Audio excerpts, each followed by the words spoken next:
125 करोड़ जनता अच्छे दिनों का इंतजार करते करते 100 दिन बैठी है। ये भी कह सकते हैं कि अभी तो 100 ही दिन गुजरे हैं। बीजेपी के नेता ऐसा ही बोलेंगे।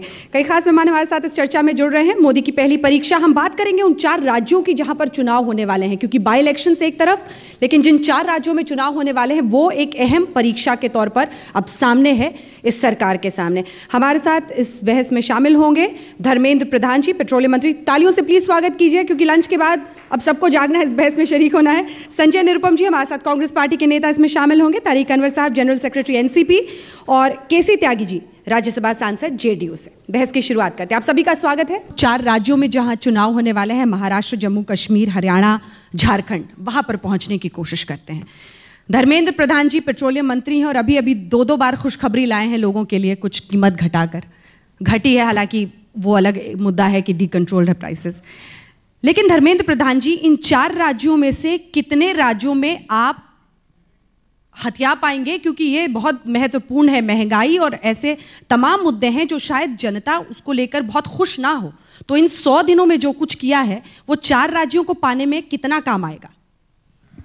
देखिए, चुनाव कोई जुआ नहीं होती है, वो रणनीति होती है और जन आस्था की अपने तरीके का प्रकटीकरण होती है। खुश है कि नहीं है, ये आप प्रजातंत्र हैं, आप विवेचना करने के लिए, आपकी समीक्षा के लिए हम शुक्रिया करते हैं आपको। संजय निरुपम जी, महाराष्ट्र पर पहुंचते हैं, क्योंकि महाराष्ट्र की राजनीति से संजय निरुपम जी बहुत जुड़े हुए हैं। एनसीपी और एनसीपी का बार बार आपका बाह मरोड़ना, जिस तरह से परिस्थिति वहां पर बनी हुई है, तो दिल्ली में जो हश्र हुआ, तमाम जगहों पर हुआ, महाराष्ट्र में बेचैनी है इस वक्त कांग्रेस में? नहीं, जहां तक कांग्रेस और एनसीपी के गठबंधन से जुड़ी बात है, उसको लेकर के ऐसी भी कोई खास बेचैनी नहीं है। अगर बेचैनी है तो मीडिया में ज़्यादा है। 15 वर्षों से हम साथ साथ वहाँ पर हैं और आने वाले दिनों में भी साथ साथ रहेंगे, ऐसा मेरा विश्वास भी है और ऐसी मेरी जानकारी भी है। रह गई बात आप चुनावों के दृष्टिकोण से अगर जानना चाह रहे हैं आप, तो 100 दिन जो नरेंद्र मोदी जी की सरकार को हुए हैं, उस 100 दिनों में जो वादे करके आए थे, उन वादों को लेकर के एक प्रकार का मोहभंग पैदा हुआ है लोगों के दिलो दिमाग में। उसका नतीजा सामने है। नरेंद्र मोदी जी के प्रधानमंत्री बनते ही लगभग 1 महीने के अंदर पहली बार उपचुनाव हुए उत्तराखंड में। 3 सीटें कांग्रेस जीत के आई। अभी लगभग 18 सीटों पे उपचुनाव हुए, वहां पर भी यूपीए को एक मेजॉरिटी मिलती है। तो कहीं ना कहीं महंगाई, और खासकर महंगाई और कालाधन, इन 2 मुद्दों के ऊपर, क्योंकि इन 2 मुद्दों के ऊपर चुनाव प्रचार बहुत सरगर्म हो गया था। इन 2 मुद्दों के ऊपर सरकार नरेंद्र मोदी जी को प्रधानमंत्री बनाएगा, एक नई सरकार लाएगी, लेकिन दोनों मुद्दों पे ये सरकार फेल हुई है और इसका नतीजा कम से कम उपचुनावों में दिख रहा है। सुले हों, शरद पवार जी हों, डीपी त्रिपाठी जी हों, प्रशंसा तक कर देते हैं मोदी जी की, उन पर भी असर दिख जाता है मोदी जी का। तो ये क्यों करते हैं? जानबूझ के कांग्रेस को परेशान करने, या फिर वाकई आप जानते हैं कि महाराष्ट्र में शायद मुस्लिम मतदाता निर्णायक नहीं है, इसीलिए आप ये करते हैं? नहीं, बिल्कुल ऐसी बात नहीं है। देखिए, एनसीपी का जहाँ पर वो अच्छा काम करेंगे वो अच्छे हैं, लेकिन आंख मूंद करके ना हम उनको समर्थन करेंगे ना विरोध करेंगे। हमने पहले दिन से ये कहा है कि हम उन विरोधी दलों में नहीं हैं जो आंख मूंद करके विरोध करते हैं, सिर्फ विरोध के लिए विरोध करते हैं। लेकिन आप पर केसी त्यागी जी आरोप है कि आप आंख मूंद कर मोदी को बुरा कहते हैं। आपका आरोप सही है, लेकिन ये साफ सुथरे रहते हैं उसका भी हम विरोध करेंगे, ऐसा कुछ नहीं है। लेकिन जो प्रायोरिटीज़ हैं, अब जैसे कभी आज़ादी के बाद नहीं हुआ कि पश्चिम यूपी के किसान ने आत्महत्या की हो। ये पहला मौका है कि चीनी मिल मालिकों पर 6000 करोड़ रुपए उत्तर प्रदेश के किसानों का बकाया है पिछले साल का, और अब 2 अक्टूबर से फिर जो है चीनी मिलें फिर खुलने वाली हैं। केंद्र की सरकार ने सिर्फ 10 रुपये बढ़ाए हैं, जबकि हमारे मित्र प्रधान जी की पार्टी ने पूरे चुनाव में कहा था, इनका घोषणा पत्र मेरे पास रखा है, कि मिनिमम सपोर्ट प्राइस प्लस 50% किसानों को लाभकारी मूल्य देंगे। प्रधान साहब, मूल सवाल ये है कि किसानों को पैसा बकाया राशि मिलना कि नहीं मिलना, उसके लिए पिछले 3 महीने में जो हर कदम कोशिश करना चाहिए हमने किया है।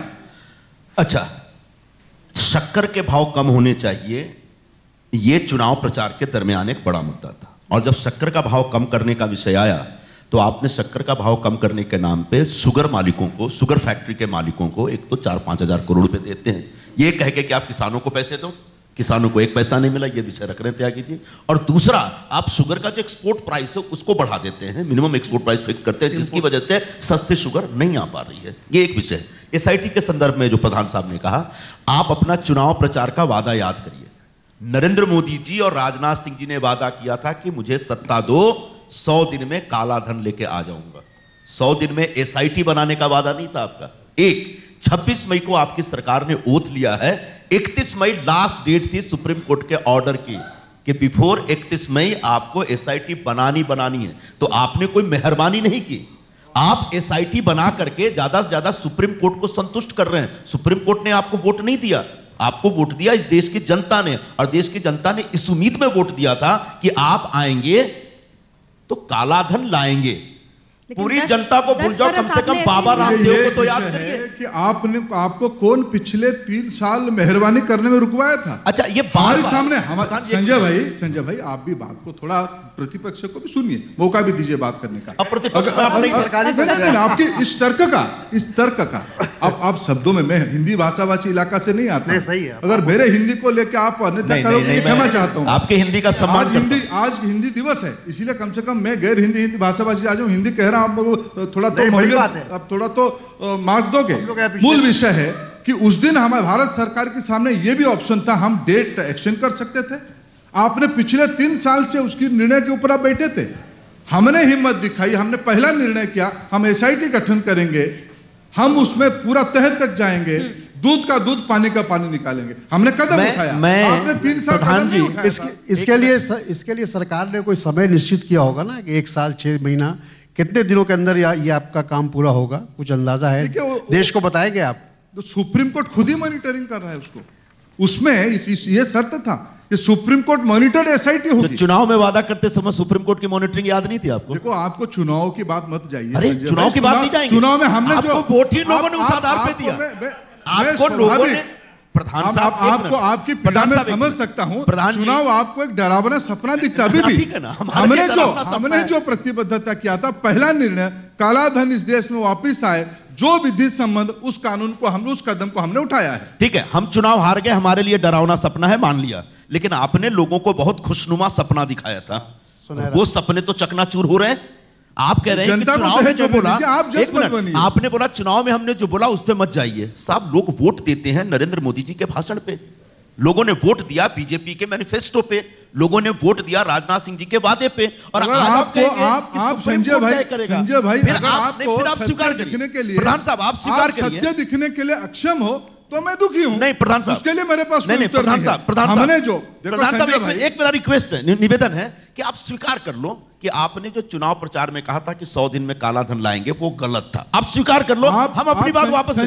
संजय भाई आप ये स्वीकार करो, आप सत्य दिखने में आप अक्षम हो रहे हो, आपको अभी भी धुंधला दिख रहा है, ये आप स्वीकार कर लो। अरे कैसे? सच तो मैं बता रहा हूं, सच तो दिखा रहा हूं आपको। आप अगर आप 3 साल एक कदम पे, आप 3 साल ऐसा है आप 3 साल उस प्रधान जी पर बैठे रहे, अब हम आते ही निर्णय किया। प्रधान जी एक और चीज बोल, अच्छा 3 साल सच इतनी आसानी से नहीं मिलता संजय, टीवी डिबेट पे बैठ के सच मिल जाता तो सब खोज लेते हैं। आगे बढ़ते हैं। बार-बार अपनी ये भारतीय जनता पार्टी के सभी साथियों में एक नया ट्रेंड देख रहा हूं, अपनी नाकामयाबियों को, अपनी गलतियों को छुपाने के लिए ये यूपीए की सरकार को याद दिलाती कि आपने ये नहीं किया तो हम क्यों करें। साहब, हमने नहीं किया तभी तो आज हम डरावना सपना देख के यहां बैठे हैं, और आपको करना है तभी तो लोगों ने आपको सत्ता दी। स्वीकार कर रहे हैं, एक सच्चाई तो वो स्वीकार कर रहे हैं। आप बार-बार अपनी गलतियों के लिए यूपीए सरकार को दोष देकर नहीं बच सकते, ये मेरा आपसे नम्रतापूर्वक निवेदन है। जल्दी से फिर देखिए, आप एक विषय को जोर से कह के असत्य को सत्य में धैर्य रखिए, असत्य को सत्य में परिवर्तन नहीं कर सकते। हमने पहला कदम किया, जो विधि सम्मत था, सुप्रीम कोर्ट मॉनिटर्ड एसआईटी हमने गठन किया, यह हमारी प्रतिबद्धता थी, उसको हमने करके दिखाया। उसी तरह अभी जो उपचुनाव हुए, चाहे वो उत्तराखंड के हो, चाहे दूसरे राज्यों में हुए, तो जो उसका परिणाम आया, उसका जो रिजल्ट आया, वो इस बात का संकेत है कि जो 100 दिन के जो आपके कारनामे हैं, उससे देश की जनता संतुष्ट नहीं है। जो आपने वादा किया था उसको पूरा नहीं किया आपने। मैं तारिक साहब आपसे भी पूछूंगी कि विकल्प क्या है फिर इस देश के सामने? राहुल गांधी को क्या आप लोग भी स्वीकार करने को तैयार हैं? ये प्रश्न मेरे ऊपर, विकल्प का जवाब देना। अब आपने कुरेद दिया, कारनामा कह दिया, वो जवाब देंगे। हाँ। देखिए, उपचुनाव की नतीजा देश की मिजाज नहीं है। मैं निश्चित रूप में जिस प्रकार के उपचुनाव की जो नतीजा आए है हमारी पार्टी के लिए संतोषजनक फैसला नहीं है। उसकी हम निश्चित उसकी जवाबदेही लेते, उसकी चिंता कर रहे हैं। लेकिन दो और तथ्य मैं आपके सामने बताता हूं। देश की दो प्रमुख मीडिया हाउस, एक इंडिया टुडे आज तक वाले और एक आज टाइम्स ऑफ इंडिया ने अपने दो विस्तारित जनमत को प्रतिफलित किया है। उसमें क्या दिखाती है?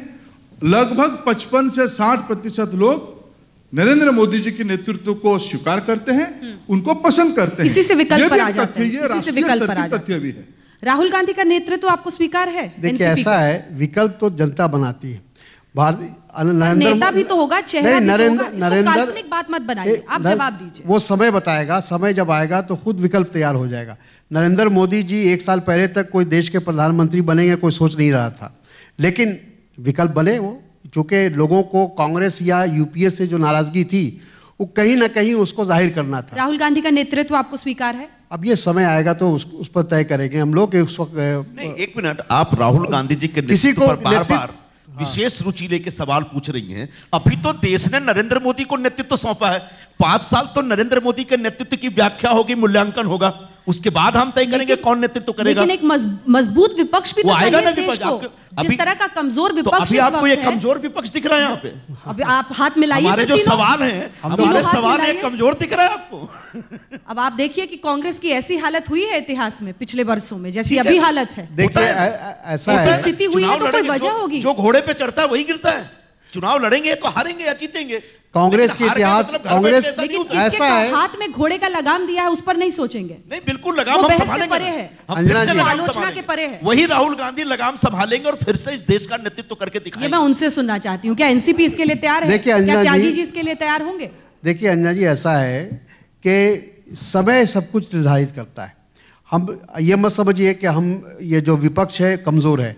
हम लोगों ने वो दिन भी देखे हैं जब भारतीय जनता पार्टी के मात्र 2 सांसद जीत कर आए थे और उसके बाद आज वो सत्ता में है।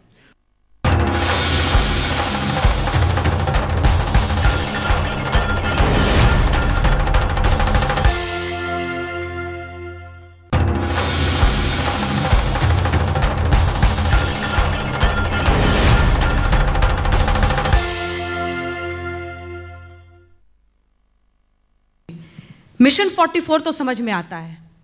हिंदू मुख्यमंत्री मुख्यमंत्री होता है, वहां पर भी पहले धर्म देखेंगे फिर तय करेंगे कि यही नेतृत्व करेगा जम्मू कश्मीर का। देखिए, जम्मू कश्मीर में हम एक राजनीतिक एजेंडा के साथ जा रहे हैं। मैं क्या माननीय राष्ट्रीय अध्यक्ष जी ने कहा कि मैं उसको प्रत्यक्ष में देख नहीं पाया हूं, इसलिए उनकी बयान पे मैं उत्तर देना उचित नहीं मानता हूं। लेकिन वहां की जो परिस्थिति है, भारतीय जनता पार्टी एक सशक्त विकल्प के नाते वहां की जनता की पसंद बनते जा रही है। लोकसभा चुनाव में उसकी प्रतिफलन हुआ, उसी एजेंडा को हम आगे भी लेके जा रहे हैं। वहाँ पे बहुत संवेदनशील जगह है और वहाँ के लोगों के दिल दिमाग को आप मजबूत करके रखिए। अगर पाकिस्तान के साथ भी किसी निर्णायक तकरार के लिए अगर आप तैयार हैं तो ये जो हिंदू मुख्यमंत्री का नारा है ये इतना डिसास्टर्स है कि जो बनी हुई 60 साल की स्थापित परंपराएं हैं। शेख अब्दुल्ला साहब ने जिना के राज में जाने से मना कर दिया था कि कोई धर्म पे बना हुआ है, मैं महात्मा गांधी के धर्मनिरपेक्ष राष्ट्र में रहूँगा, ऐसा कहकर के शेख अब्दुल्ला आए थे। आप उनकी कुर्बानी को उल्टा करना चाहती? ये पहली परीक्षा पास करने के लिए लव जिहाद, हिंदू मुख्यमंत्री, ये सब उसी के लिए हो रहा है क्या 100 दिनों में? देखिए, ये आपकी मुहावरा है, ये आपकी शब्दावली है, मैं उस शब्दावली पे नहीं जाना चाहता हूं। हमारी राजनीतिक का अंदर स्पष्ट है। प्रधानमंत्री जी ने सरकार बनाने के लिए जब पहली बार मीटिंग बुलाई, जब पहली बार वहां संयुक्त लोकसभा और राज्यसभा सदस्यों की मीटिंग हुई, उन्होंने समर्पित किया, मेरे सरकार इस देश के गरीबों के लिए समर्पित है। सरकार और पार्टी दो अलग अलग ढंग से काम कर रही है। नरेंद्र मोदी जी उनके लिए एक शब्द किसी ने इस्तेमाल किया कि ये कंट्रोल फ्रीक हैं। हर व्यक्ति को, हर मामले को कंट्रोल करते हैं। मंत्री का पीए कौन होगा ये भी वो तय करते हैं। और ऐसे में उनके पार्टी के लीडर, आपका भी हुआ, कभी आरएसएस के लोग सुबह शाम एक वोटों को पोलराइज करने के दृष्टिकोण से नई नई शब्दावली लेके आते हैं, घिसा पिटा विचार लेके आते हैं और नरेंद्र मोदी जी चुपचाप बैठे हैं। आप कहेंगे साहब हमारी सरकार ऐसा नहीं चाहती, लेकिन आरएसएस ऐसा चाहता है, बीजेपी ऐसा चाहती है। अचानक बीजेपी की सरकार बनने के बाद उत्तर प्रदेश में 600 जगह पे दंगे होते हैं और खासकर उन इलाकों में जरूर दंगे होते हैं जहां बाई इलेक्शन होना है, और आप कहते हैं हमारा कोई लेना देना नहीं इस विषय से। तो आप क्या कह रहे हैं कि बीजेपी से आपका कोई लेना देना नहीं? सरकार या बीजेपी अलग थलग हो गई है? देखिए, मैं अगर आपको मेरे को समय थोड़ा दीजिए, पीएस वाला भी बता दीजिएगा आपका। नहीं, दो विषय उन्होंने उठाया, उन्होंने कहा कंट्रोल फ्रीक। अभी पिछले 3-4 महीने में देश की जनता के सामने, समाज के सामने 3 किताब आई है।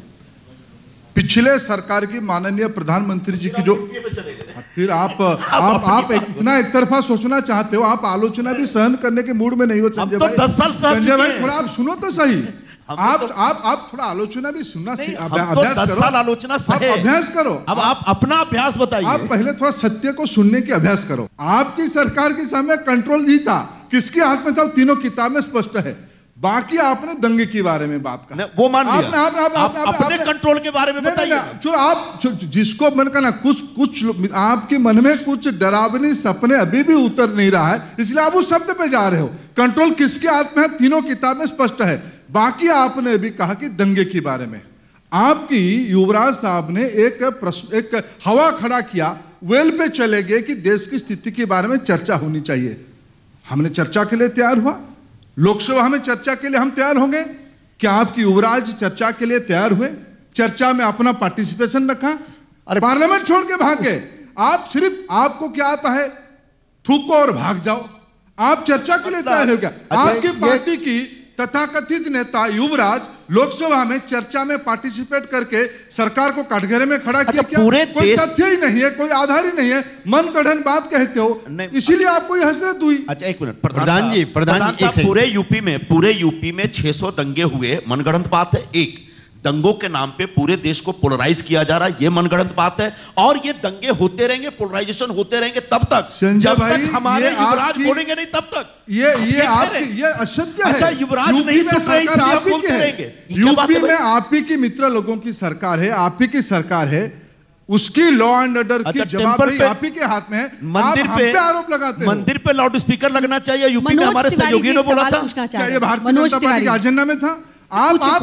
आपकी अराजकता। अच्छा, एक मंदिर पे लाउड स्पीकर नहीं बजेगा तो क्या बिगड़ जाएगा? अरे आप एक मंदिर पे लाउड स्पीकर नहीं बजेगा तो क्या बिगड़ जाएगा? आप कितने भी पुराने घिसे पीटे बात को लेके आओगे। पुराना घिसा पीटा नहीं, चर्चा अभी कांट में, अभी 2 महीने पहले कांट में लाउड स्पीकर के नाम पे आप लोगों ने झगड़ा किया। चर्चा मांगे, हमने लोकसभा में चर्चा के लिए राजी हो गए, चर्चा चली, आपकी युवराज क्यों भागे? उससे क्या फर्क पड़ता है? उससे क्या फर्क पड़ता है? प्रधान जी, पार्टी से पार्टी ने उनकी पार्टी के तरफ से पार्टी के नेता बोले या नहीं बोले? आप एक आरोप की नाते आरोप किए, एक कहने के लिए प्रधान जी है, वो पार्टी तय करती कि कौन बोलेगा कौन नहीं बोलेगा। उनकी तरफ से कोई बोला है? तारिक भाई नेता होता है, कैप्टन हमारे नेता एक बात ये चाहिए था। नहीं, आपके प्रधानमंत्री और आपका ये नारा रहा है कि सबका साथ सबका विकास। क्या आप सबको साथ लेके चल रहे हैं? क्या बताएंगे आप?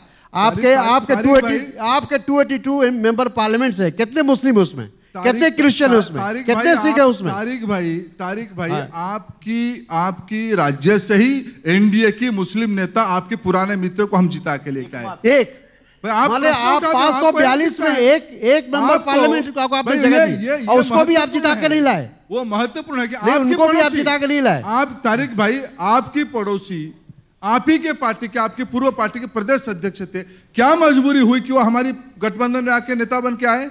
इसलिए इस विषय को देखिए, इस विषय को देखना होगा आपको। अगर आप सबका साथ कहते हैं तो आपको सबको साथ देना पड़ेगा। मेरी एक शिकायत है सिर्फ प्रधान जी, धर्मेंद्र भाई, तारिक भाई, प्रजातंत्र की प्रक्रिया में आपको विश्वास होनी चाहिए। धर्मेंद्र जी, पर कोई असर नहीं होता प्रधानमंत्री के कहने का। आप एजेंडा आपके हिसाब से बनाना चाहते हो। देश अलग बन चुका है, देश की मन विचार आगे जा चुका है। प्रधानमंत्री जी शौचालय पे लंबा भाषण दे सकते हैं, बांसुरी बजा सकते हैं, ढोलक बजा सकते हैं, लेकिन दंगे फसाद पे जुबान नहीं खोलेंगे। ये कौन सी मजबूरी? आपको मालूम है, आपने कहा था एम्प्लॉयमेंट लाएंगे, आपने कहा था विकास लाएंगे। मुरादाबाद दंगों की वजह से मालूम है कितना बड़ा नुकसान हुआ। जो मुस्लिम लेबर है वहां काम करने नहीं जा रहे, 2,500 करोड़ रुपए का एनुअल। क्या बात करते हो? सरकार आप ही के है। एक मिनट आपकी की मित्र नहीं, की दंगे तो सरकार आपने भड़काया ना। सहारनपुर, आपको मालूम है सहारनपुर में क्या हुआ? वहाँ की पुलिस व्यवस्था है, आपकी नाकामी को छुपाने के लिए आप मेरे सर पे आपके सर पे नहीं डालो। ये बात तो सुन लो। सहारनपुर ये तो एक तरफा ही न्याय है। प्रधान जी, एसोचेम ने अभी एक रिपोर्ट दी, एसोचेम ने एक रिपोर्ट दी। संजय भाई, सर सुन लो, देखो आप सुनना भी नहीं चाहते, लोग सुनना भी नहीं चाहते। एसोचेम ने रिपोर्ट दी है, आपकी पिन एक जगह पे अटकी है। एक नहीं अटकी नहीं है। क्या है, आपने एम्प्लॉयमेंट और विकास की बात कही। सहारनपुर में 10 दिन में एसोचेम की रिपोर्ट है 244 करोड़ रुपए का नुकसान हुआ। किसी का सहारनपुर है, किसी का मुजफ्फरनगर है, किसी का मेरठ है। दंगा इनका, उसका, आपका, मेरा, इस पर बहस ना अटक जाए। चुनाव की बहस शुरू हुई थी और कहां पर अटक गई। आप सभी का बहुत बहुत शुक्रिया हमारे साथ शामिल होने के लिए, क्योंकि अगले सेशन के लिए मेहमान आ गए हैं। बहुत बहुत शुक्रिया।